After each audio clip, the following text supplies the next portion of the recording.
I'll start by telling you about something that I got wrong in last week's sermon and also about something that didn't happen. Those are the two things I'm going to start with this morning. So first of all, what didn't happen?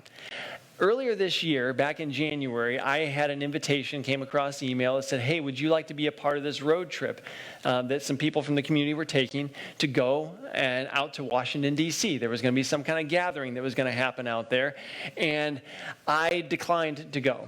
I didn't go to be a part of that. Now, had I been there, you all know what I would have witnessed, right? In Washington, D.C. on January 6th, as this group came together out on the Capitol, and it started out as something peaceful, but then there was a contingent of people that made it not peaceful and ended up breaking into the Capitol building.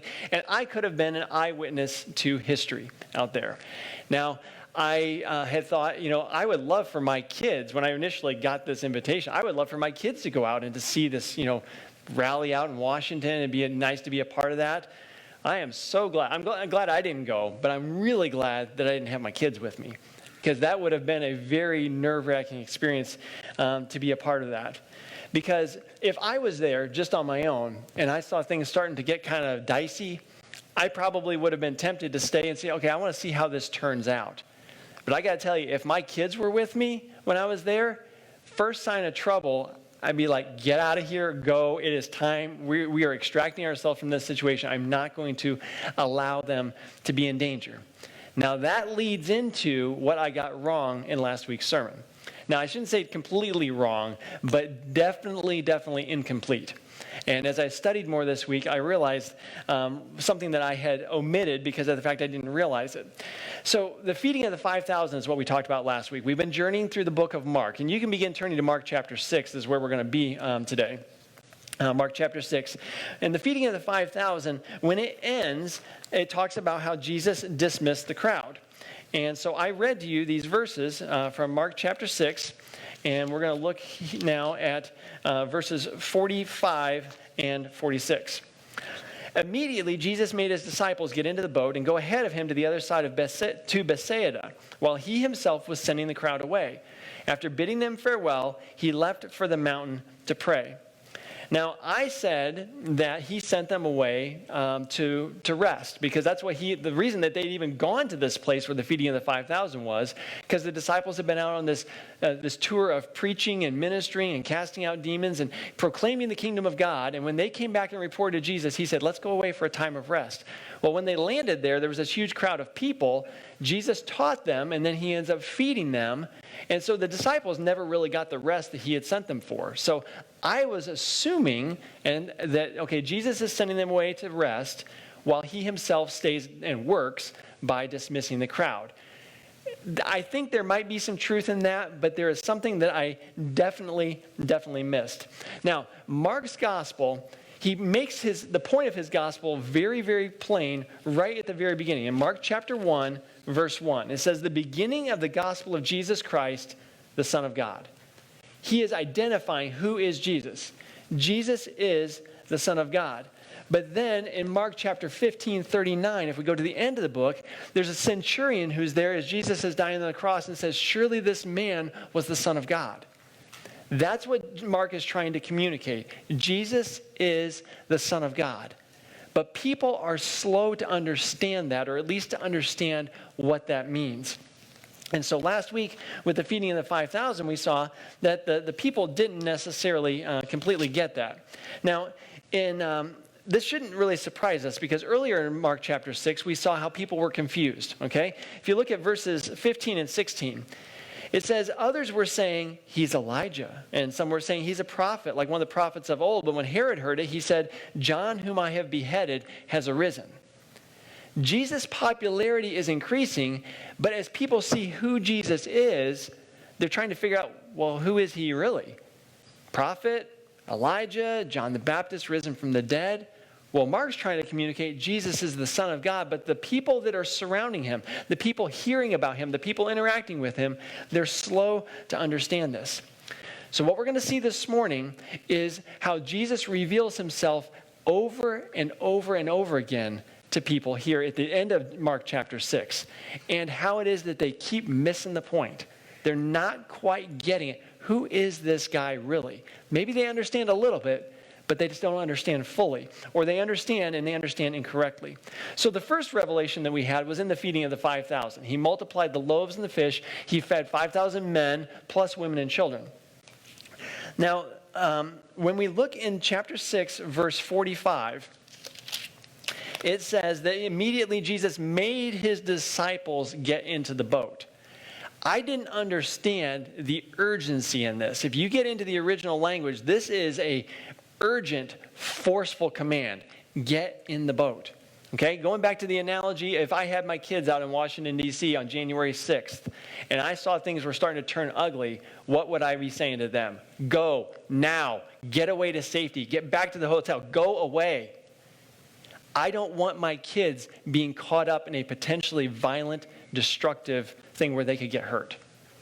Jesus is looking out for his guys here when he says, get in the boat, go to the other side. He is getting them away from a dangerous situation.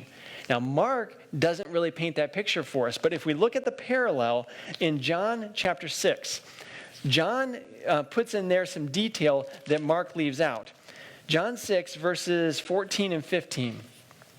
Therefore, when the people saw the sign which he had performed, this is the loaves and the fishes, the feeding of the 5,000. When they saw the sign which he had performed, they said, this is truly the prophet who is to come into the world.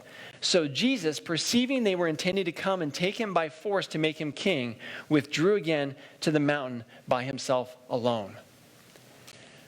This peaceful picnic, the temperature starts to rise. There's tension in the air. People are stirring. And Jesus understands why they're stirring, because they see him as something that he is not, or at least they see and they misunderstand exactly who he is. There's this political fervor that is rising amongst this group, and it's this mob mentality. And he doesn't want his guys to get caught up in this. Now, which makes sense, because if you think back, who are some of his 12 disciples there, or his 12 apostles, his inner circle? Okay, there's one guy named Simon, but he's given a title, Simon the Zealot. Well, what are zealots? And we think of a person who has zeal. They've got enthusiasm. Well, what is a zealot back then? It's a person who has zeal and enthusiasm for political revolution and is willing to use violence to bring it about. Let's stab a Roman in the back when we've got a chance, literally, with a knife. And let's kill somebody. Okay, he's from this zealot crowd, this political revolutionary group. Okay, Simon the Zealot is one of them. What about James and John? Okay, these guys, these brothers, had a nickname. It was the Sons of Thunder. These guys were energetic. They were ones who really wanted to stick it to people. As a matter of fact, one time when they were going to a particular village and the people wouldn't receive Jesus there, they came back to Jesus and they said, Lord, do you want us to call down fire from heaven to destroy them? You know, they've got some enthusiasm. Let's toast them. And Jesus is like, no, that's not the way to go. Okay? Those guys got some energy. What about Peter? Okay, very impetuous guy, always putting his foot in his mouth. He's speaking out. And you remember what happened when they came to arrest Jesus? He cut off a guy's ear. My guess is he wasn't aiming for the ear. He was probably trying to take the guy's head off or split it open. Just had a bad aim. Okay? 4 of the 12 disciples we know of were pretty zealous guys here. Jesus does not want them getting caught up in this fervor to make Jesus king. That was not the way that God had to bring about his kingdom, is to make Jesus the political king on earth. And it says they were going to make him king by force, whether he wanted to or not. You're going to be our guy. You're going to be our candidate. All right? So he didn't want his disciples to get caught up in this mob mentality. Now, as you see this mob and the way that they reacted after the feeding of the 5,000, this brings out a principle. What you believe to be true will always dictate your actions. What you believe to be true is going to determine how you behave. Your belief determines your behavior. Now, their belief about Jesus was that he was going to be this political king. He's going to come in, he's going to kick out the Romans, he's going to take over, he's going to be the one who's going to save us, politically speaking. Well, Jesus had a very different plan. That was not God's way. See, they saw him as an ideal candidate, okay? He was good on social issues. Free bread for everybody, right? They saw him as right on the religious issues. He fit the profile of the prophet that God has predicted to come in the future. So he's fitting in with our Jewish theology. He's fitting in with our social priorities. He's fitting in with our political and military priorities too, because of the fact a person who can multiply the loaves and the fish like that, he's got the power. He's got enough power to kick out the Roman government and to set us free from this occupying force that is in our land and in charge of us unfairly. He was the perfect candidate, but that was not God's way. God didn't send Jesus initially to defeat a political enemy, a physical occupier. He sent him to defeat the internal occupier of sin in our hearts and the domination that it had over us and the death that it brings with us. He came to set us free from the inside. What do you believe to be true about Jesus? Because it is going to drive your actions. Now, we know that God has revealed himself to us in the scriptures, and he revealed himself to us through Jesus, but sometimes we get stereotypes mixed in with this. Oh, that Jesus is all about health, wealth, and prosperity. Okay, God, he does want to bless us, but is that the Jesus that's put forward for us in Scripture? Is Jesus all about fixing our problems? Is that what he's there for, primarily or solely? What you believe to be true about him will dictate your actions. And Jesus here is misunderstood by the masses, but he does reveal himself more to his disciples. More closely, more intimately, more thoroughly, he reveals himself to them. And so I'm going to give you 3 more ways that all come up in a series of verses here. The first one is where he walks on water. Okay, so he's walking on water. So let's hop back in the boat with the disciples in Mark chapter 6, and we're going to read verses 47 to 52. When it was evening, the boat was in the middle of the sea, and he was alone on the land. Now, seeing them straining at the oars, for the wind was against them, at about the 4th watch of the night, he came to them walking on the sea, and he intended to pass by them. But when they saw him walking on the sea, they supposed that it was a ghost, and cried out, for they all saw him and were terrified. But immediately he spoke to them and said to them, "Take courage, it is I. Do not be afraid." Then he got into the boat with them, and the wind stopped, and they were utterly astonished, for they had not gained any insight from the incident of the loaves, but their heart was hardened. Now here we're going to see a couple different ways, actually 3 different ways, just in those verses that Jesus reveals himself to them. The first is a visual. And this comes where he is walking on the water. Now, it says that he was intending to pass them by. Now, I initially read that and thought that meant he's going to bypass them. They are here on the water. I'm going to bypass. I'm going to go by them and to get around them and get there ahead of time. Okay? I think that there's another meaning to this. There's another meaning. Now, to illustrate this, before we go to an Old Testament passage that I think is going to help with that, when you are with little kids like to dress up, right? And when they like to dress up, what do they want to do?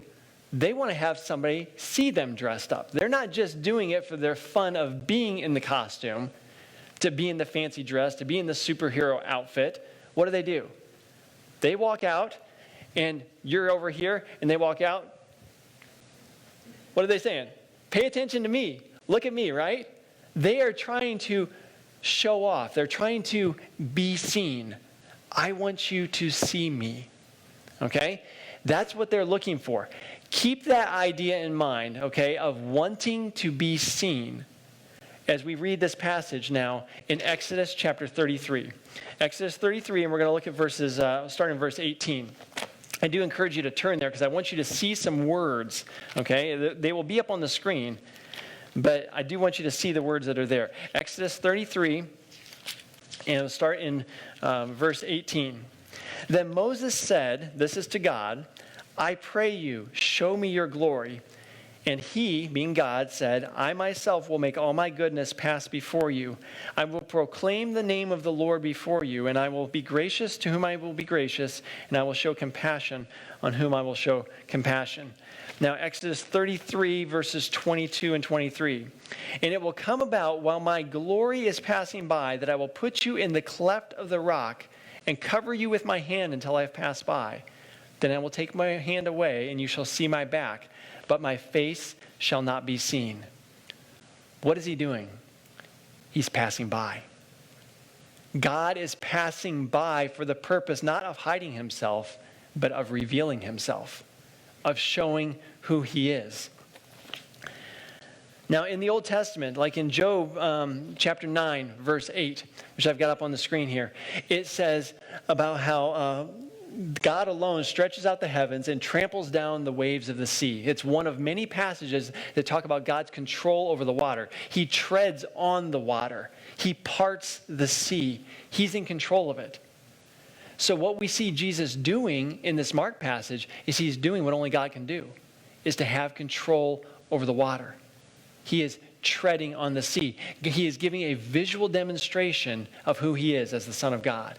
He is one who can tread upon the water. So when he is passing by them, he is passing by them not to just get around them, but passing by in order to reveal himself to them. All right? Now, if that was not enough, though, they seemed to kind of missed it because they cried out and said, oh, it's a ghost. They seemed to misunderstand what they were being shown. So he doesn't just give them a visual. He now gives them a verbal. Okay? And that comes in Mark chapter 6, verse 50 there, which we read. When they cried out, what is it that he said to them? He said, take courage, it is I. Do not be afraid. Now, it is I. This may seem like, okay, he's saying, it's me. Well, not exactly. Not exactly, because this actually, the way it's rendered for us in the Greek is the exact same wording as is used when God reveals himself to Moses in Exodus chapter 3. Okay, this is where God is calling Moses to be his deliverer. And he asks, okay, well, if I go to the children of Israel, who am I supposed to say sent me? I mean, what's your name? Okay, verse 14, Exodus 3. God said to Moses, I am who I am. And he said, thus you shall say to the sons of Israel, I am has sent me to you. This I am, it's the same words as translated, it is I. Do not be afraid, I am. Same words that God uses to describe himself. So they had this visual and they had this verbal together of Jesus being revealed as the Son of God, basically having the identity of God himself. Now, the other one that we see there is where not just him walking, not just him speaking, but also of him stopping. And this gives this verification of who he is, because immediately when he gets in the boat, the wind stops. Just like he had calmed the storm before, here it stops as well. He is the ruler over nature. Here's another demonstration. He gives it to him in sight, he gives it to him in sound, he gives it to him in the environment. It's like this multimedia presentation of, who is he? He is the Son of God. And they should understand that. Now, I'm going to give you one more passage. I wasn't sure if I would share this one this morning, but this is from 1 Kings, where you get all three of these elements put together. 1 Kings chapter 19. Okay, this is after Elijah has fled from Queen Jezebel because she's intending to kill him. And it says, and I'm going to read to you verses 11 through 13. Okay, he's going to the mountain of God. And he goes there and he meets with the Lord. And God says to him in verse 11, go forth and stand on the mountain before the Lord. And behold, the Lord was passing by. And a great strong wind was rending the mountains and breaking the rocks in pieces before the Lord, but the Lord was not in the wind. And after the wind, an earthquake, but the Lord was not in the earthquake. And after the earthquake, a fire, but the Lord was not in the fire. And after the fire, the sound of a gentle blowing. When Elijah heard it, he wrapped his face in his mantle and went out and stood at the entrance of the cave. And behold, a voice came to him. Environmental catastrophe, terrible things going on. But what does God do? There's these visual, there's the verbal, and then there's peace. He speaks to them in the gentle whisper, the gentle blowing that it comes. God is about revealing himself to us. How has God revealed himself to you? In what ways has he shown that he is real and who he is? Are there parallels to your story in this story? Okay? In the midst of a storm, in the midst of a difficult time, Jesus shows up. He comes to you. He gives you reassurance of who he is. He speaks to your heart. How has he revealed himself to you? Now, if you're like them, you might be slow to get it. You might be I worked in a government housing project with kids one time in an after-school kind of club. And if somebody wasn't too bright, they had a nickname for you. You slowhead. Slowhead. You're slow to get it in your head. That's what they would call us. You're a slowhead. These guys were slowheads. They were really slow on the uptake to get it. But I can't be harsh on them, because how many times has God revealed himself to me, and yet I still doubt? Yes, I know that he is Jesus. I know that he is the Son of God. But if that's the case, why do I behave the way that I do sometimes? Why do I feel the way that I feel if I really believe he is who he said he is? Now, I want to throw you a curveball, though, because what's Mark doing? He's talking about how Jesus is revealed as the Son of God. But they didn't not believe that he was the Son of God. If you look in Matthew's account of this exact same incident, Matthew 14:33. What does it say? How did they respond? Okay, when Jesus got in the boat, the wind stopped. Those who were in the boat worshiped him, saying, "You are certainly God's Son." So how do you reconcile what Matthew said, where they worship him as God's Son, but in Mark, it says their hearts were hardened and they had not gained any insight from the incident of the loaves? They didn't understand what they were supposed to understand. They apparently knew that he was God's Son. Did they know he was the kind of one and only Son of God?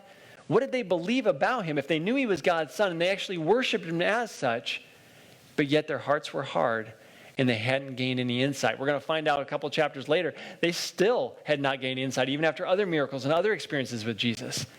Their hearts were hard. What they believed about Jesus was true, apparently, but it was also incomplete. There was more that Jesus wanted them to learn. And they learned it through this classroom of experience with him, of seeing him work in nature, seeing him work in them. Are you in Jesus' classroom with him? Where are you at in your understanding of who he is? You might be able to say, yes, you are certainly God's Son. You can sit here and worship authentically, but is your level of understanding of who he is such that it still doesn't trickle down into giving you peace, into having that effect in your day in and day out lives? Are you slow to understand? For instance, I know that God will provide, but when my money gets tight, do I still get stressed out? Okay, I know that you're a provider, but the way that I'm feeling, the anxiety that I have, are you really going to provide for me this time? Okay, I know who you are, but I need to know you better. Because if I knew you better, I would be at peace. His protection. God, I know that you protect. I've seen you protect me. You know, Jerry talked about the protection that he had as he fell out of the back of that truck. He wasn't injured any worse. You know, Amanda's dad, the protection he had as he was in this car accident. You know, we've seen your protection, but do I trust you to protect again in this situation? Do I trust you to protect my kids when they're out from underneath my care, or my grandkids? The anxiety in my heart shows, you know what? I don't know you as well as I should know you. I know, God, that you have forgiven me of my sins, but I'm still walking, carrying guilt around with me. Well, has he forgiven you or not? Do you believe that he has forgiven you? Do you believe it at a heart level? Because if you're still carrying that guilt with you, if it's still burdening you, well, do you really know him as well as you should know him? Because the Bible says that he's forgiven you. He's removed him as far as the east from the west. When he was hanging on the cross, all of it was paid for. How well do you know him? Also, if you refuse to forgive somebody else, well, that's betraying too how well you know God. Because the fact, if he's forgiven you so much, how can you not forgive somebody else for the wrongs that they've done?